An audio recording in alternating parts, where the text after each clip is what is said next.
If you've ended up paying a lot more than you should have paid, then they give you some money back. If you end up paying less than you should have paid, then you owe the government some more money. So they'll tell you you owe the government $200, or I've seen people owing up to like $15,000. Welcome back to another episode of the Canada podcast. This is episode 6. Hello, everyone. Hello. My name is Trina, and I am currently based in Ottawa. Currently working, came as a student. It's great to be here again. Yeah, we've had episodes that have gone through a journey from the time you moved to Canada to do your master's up to the point where we're talking about the 20-hour work week, which is our last video. But today we are going to cover a topic that is not necessarily directly related to you moving there as a student. It's more about what you do once you're there, because now you get a job and it becomes important for you to know how to file for tax returns, because it allows you to get back some of the money you've been paying in taxes. Students are eligible for that as far as I am aware, and Trina is going to help us explore this topic today. So I would like us to start from what are tax returns. It doesn't need to be a textbook definition, but your understanding of that, what are they? So I wouldn't even categorize them as tax returns. I'll just call it taxes. Because you could, once you file your taxes, you could either get a return or you could end up paying back the government. So it could go either way. But taxes are basically charges that are imposed on goods, or charges that are deducted from your sources of income. That would be a very layman definition that I would give. So I think you've touched on something interesting. You've said it can be either the government reimbursing you, giving you back cash, or you paying the government. Now, I assume taxes was you giving the government money, which I thought covered this second part of your definition. But let's talk about that. You've been helping me with this process. I knew it as tax returns all this whole time, but what would you call it? What have you been helping me do? So what I've been helping you do is just file your taxes. So whenever you purchase goods, for example, you find that there's a certain percentage that you're paying to the government, which is true. Even when your paycheck comes in, there's a certain amount that is deducted from your account, and it's also going to the government. That's true. But there are times where when you file your taxes, you find that the income and the tax that has been paid to the government is less than, based on your income and other variables, the amount that you've been paying to the government is less than what you should have paid in your income bracket. Or you find that the amount that you've been paying to the government is way more than what you should have paid. So if you've ended up paying a lot more than you should have paid, then they give you some money back. If you end up paying less than you should have paid, then you owe the government some more money. So they'll tell you you owe the government $200, or I've seen people owing up to like $15,000. So it honestly could vary. But in your case, I've just been filing your taxes, and then we've been getting returns because you were still a student. It's very rare for students to have to pay back. I've personally not seen students who've had to pay back because there's so many variables included. Well, international students, I'll say. So in your case, I was filing them and then we were getting returns for it. Maybe I can also explain what my understanding was, and then you could point out the places where there's some holes in my understanding where we can patch that up. It could help our audience. So I thought tax returns are basic understanding. I've been paying taxes over the time I was there, which was about 9 months. So I paid taxes, but then because I am not a citizen yet, the government kind of kicks back some of the the amount I've been giving them because I am not directly benefiting from it in terms of services that are given to citizens or afforded to citizens and permanent residents. So that is why they were giving me a kickback of the taxes. That's what I assume tax returns are. So is there any merit to that? Does that sound familiar, or it's completely wrong how I was thinking about it? No, I actually also first came with that understanding is because I'm not really when I'm paying for my taxes, it's going into things that I'm not really benefiting from. It's going into the healthcare system. It's going into the free education system. There might be some other things like road work or whatever the case is that I'm benefiting from, and security that I'm benefiting from. But for the most part, it's not things that I can hands-on go and say, oh, I can get free healthcare. I still have to have insurance and I still have to pay for any healthcare that I receive.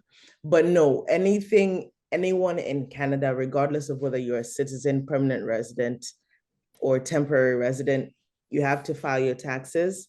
And you find citizens who will get a return, you find citizens who will end up paying. It goes both ways. I don't think there's any differentiation between temporary resident students and work permit holders and permanent residents and citizens. It's pretty much the same thing. Okay, and all these are called taxes, whether they are returning cash to you or you're paying them back. There is no particular name for you making the payment of whatever balance maybe they have established you owe them. Is there a particular I, name for that? I don't know if there's a particular name. I've not come across any name at all, Hmm. but I usually just refer to them as taxes. Even in Hmm. the season, they're like, make sure you file your taxes. You find some people will say file your tax returns, but the main thing is that I hear is make sure you file your taxes. Hmm. Yeah. Okay.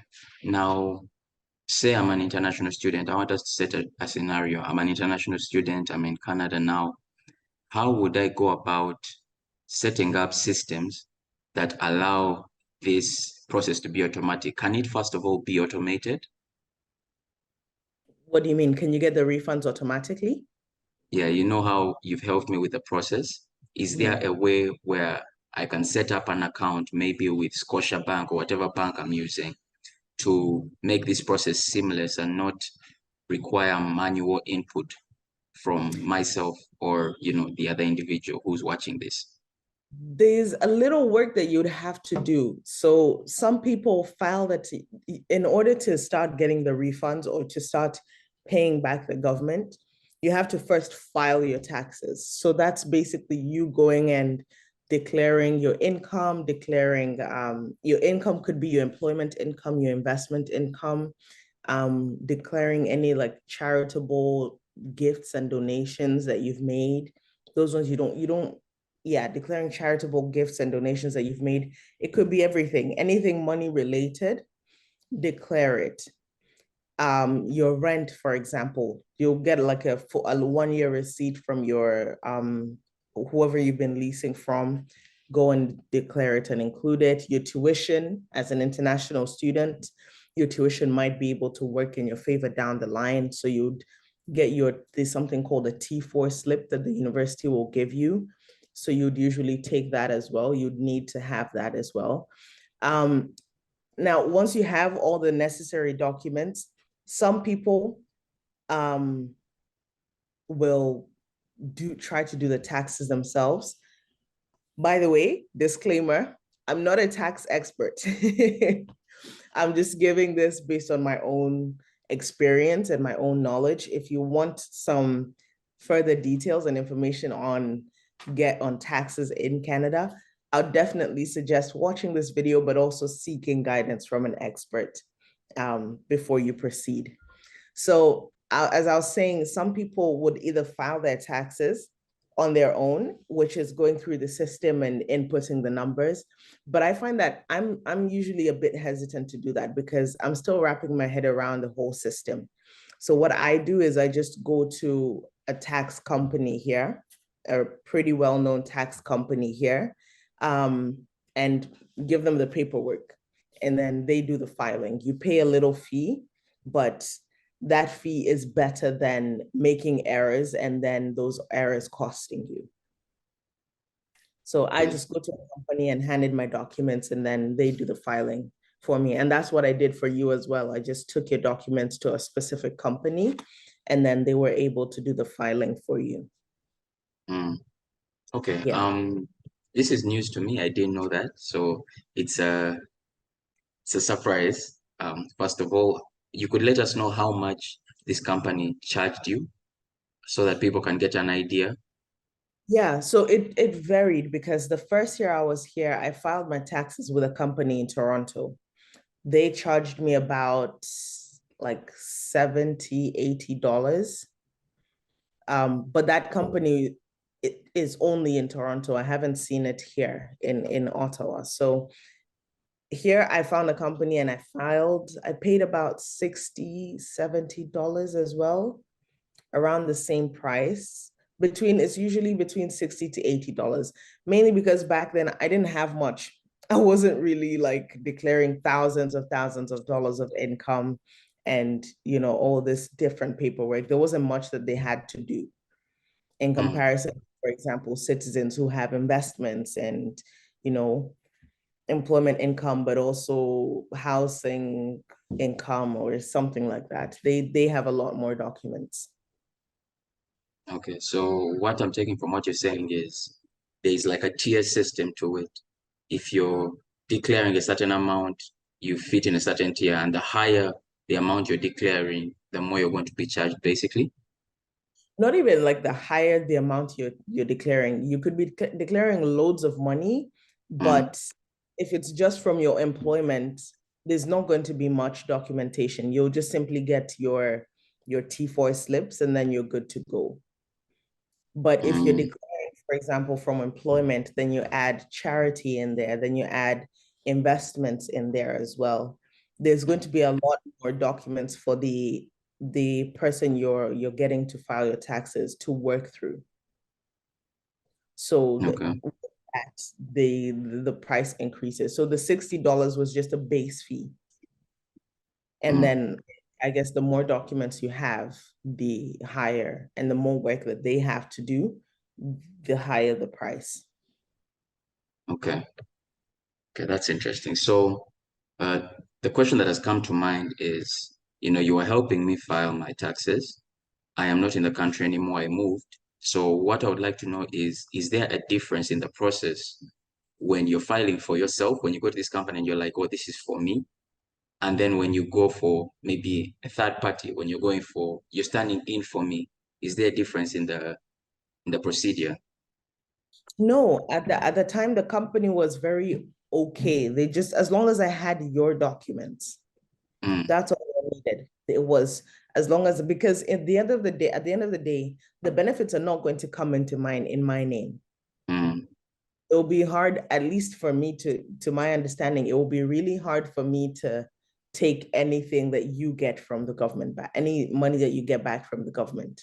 mm, So I'm not really benefiting. I'm just helping with this person's taxes. They've not got the chance to do it, or they're mm, not in the country to be able to do it. So mm. this is what I'm doing for them. Okay. I would like us to dive into the documents that are needed, but before that, I would like to give guys um, a bit of perspective on what these tax returns could look like. Myself, when I left that side, I left in September, October, November. I left around September, if I'm not mistaken, towards the end of the year of 2021. And since then, up until this point, I have received a few $100 Canadian in tax returns.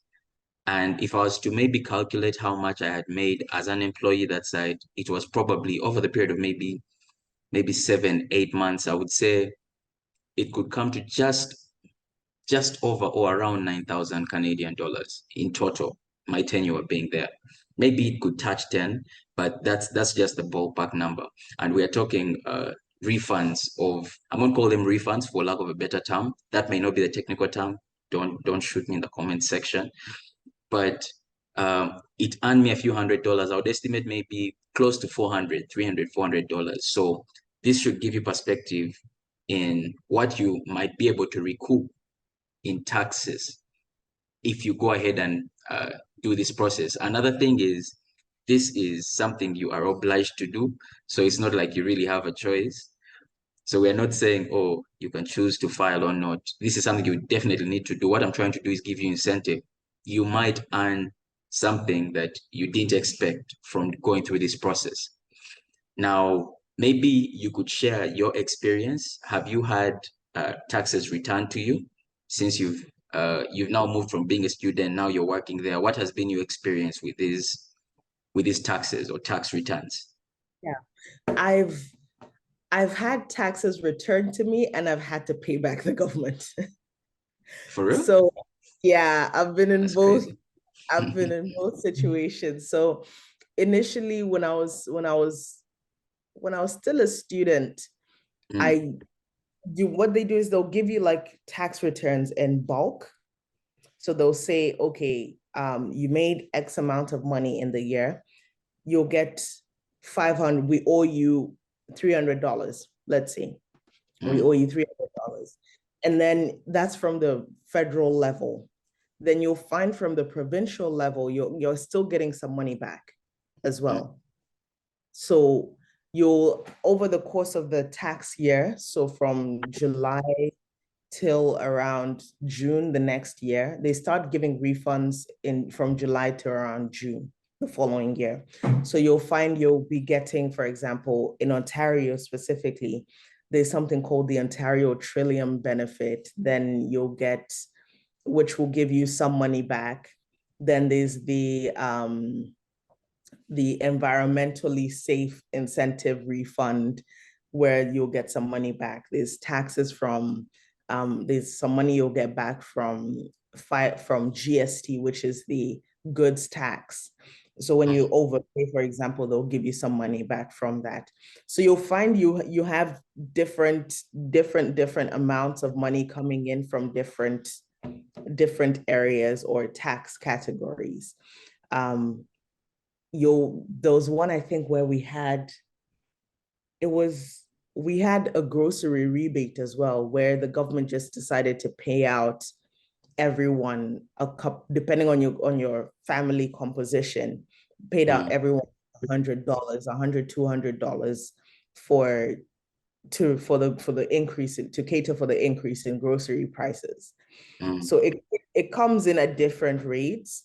Sometimes you'll find you're only getting $60 in a month. Other times you'll find you're getting $300 in a month. So it varies. It varies. But then in my situation, I was actually very surprised when I saw that I had to pay back the government because I can it only imagine. wasn't, it wasn't even like for this period that I'm on a work permit. I was still on a study permit in 2022. I was still a student in 2022.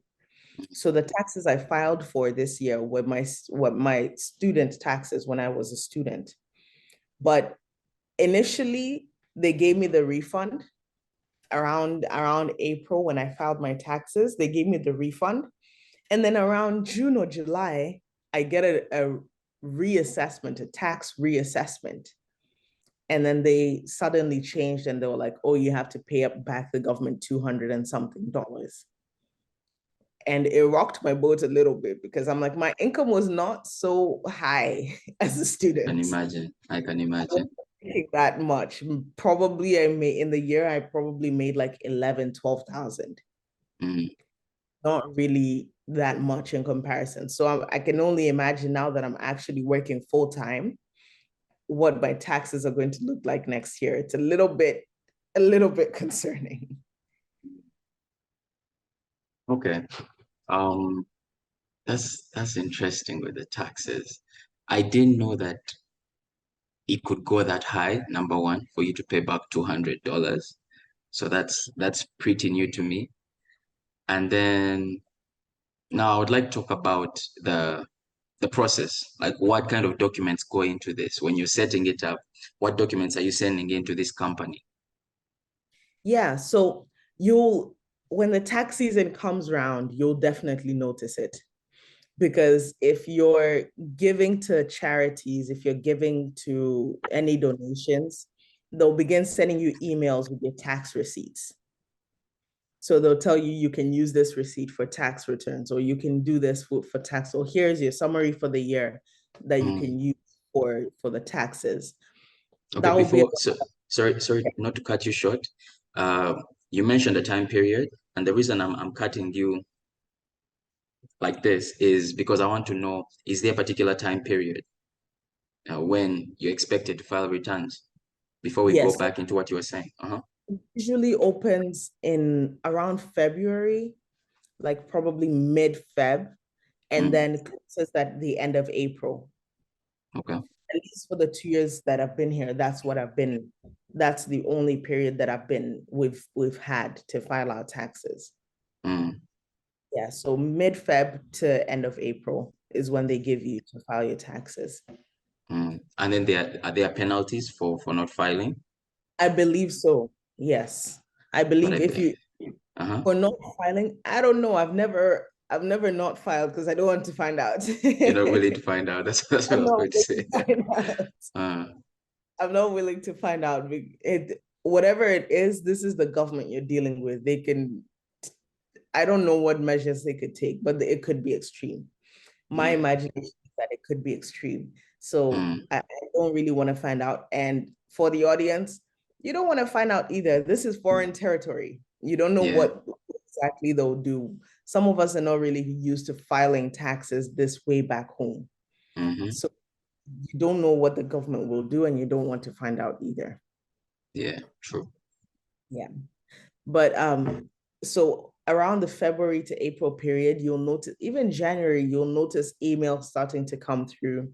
The Mm. university that you're studying with will release your T4 slip, which Mm. is a breakdown of your tuition. The accommodation that you're staying at, for example, will give you a tax receipt that breaks down how much money you've paid in that period. So, for example, if your agreement started in January and ended in December, they'll Mm. give you the receipt saying you've paid $10,000 in rent or for the period for this particular period, and Mm. then you'll get a slip as well, your T4 slip from your employer. Your employer usually will automatically give this to you. Mm. Sometimes you'll have to request for it. Mm. So you'll get that as well. And then it depends as well where exactly you've been spending your money. But as an international student, those are usually like the standard is from your employer and from your school as well. Those are like the two that you'll definitely have. Mm. If you, yeah, those are the two that you'll definitely have. And then the rest are just little um, additions. Okay. As we wrap up, I know you were talking about the documents that are required. So I wanted us to jump into that before we end the episode because I feel like that's the most important information for whoever is watching. If they're already there, if they're interested in coming, what documents are we looking at handing into this uh, organization or company that helps with the taxes? Or if you even want to do it yourself, what documents do you require? Yeah, so it was, as I was saying, it depends on your situation. If we're looking at an international student just working, from your employer will be the T4 slip, and then from university, they'll probably call it like the T202 slip or something like that. Mm. The name changes. It changed the last time I filed my taxes. But there would be those two documents. Once you have those two documents, just go to the agency Mm. and let them know you want to file your taxes. They'll ask for these documents, give them to them, and then they'll file your taxes. Within like 15 minutes, your taxes will be filed. Then they'll give you a record. They'll print out a record of every detail that they've entered into the system and then Mm. break down how much you should be expecting back. Mm. That's based on the assessment at that time. But the Canadian Revenue Authority, which is the taxing agency, might do a reassessment. Like in my case, they Mm. did the initial assessment, found that I was eligible for this amount of money to be refunded. And then they did a reassessment and were like, actually, no, you should have refunded, you should have paid us this amount of money instead. So, yeah. Okay, I don't know. I assume because you're an international student, I assume maybe there would be need for a passport, maybe they would need some pay stubs. But if they just need these forms, I'm curious as to what details you fill in. I take it maybe you fill in some personal details, maybe other than the name, of course, you're talking maybe your ID number or whatever. Do you fill in your salary per month? Like, how do they have that information? Is it already on the system that when they key in maybe a certain figure or social security number, they know how much you've been earning? I'm just curious as to how that works. So when you take in these documents, you'll also take in your social insurance number, Mm, um, which will typically be on these documents that you have. Somewhere on these documents, it will be on there. Once they key in your social insurance number, everything will show up. Like in your case, remember, I think there was a document, your employment document that we were missing. mm, And that wasn't a concern. As soon as we keyed in your social insurance number, your whole employment record from the time you started working to the time you stopped working showed up. mm, So there's nothing really you can hide. There's nothing you can hide. If you don't have your T4 slip, I'd suggest taking it so that you can compare notes with what you have and what the government has. mm, But what you have, the government already has. mm, Because when you're getting paid, the employer is paying money, is deducting money to pay to the government in taxes. And that mm, money is deducted from you, and it reflects on your social insurance number as well. mm. So yeah, Okay. Do you still remember how you got your social insurance number? I do, yes. Okay. I would like to let the audience know that we are going to talk about that because right now this is our sixth episode and we're basically done with the episode because she has told us the documents that are required. She has given us a lot of information regarding this in such a short period of time, so I appreciate that. But I would like us to talk about maybe in another video how to get your social insurance number. I have a video on my channel already, but that's from 2 years ago. I'm thinking we can do a podcast where we update that, something that's maybe specific to Ottawa. If not, that's cool too, because our audience is generally immigrants going to Canada, international students going to Canada to, take up opportunities either to study or to work. So I'm just letting the audience know, and I'm glad you also remember, so we can make use of that information that's already in your mind as well.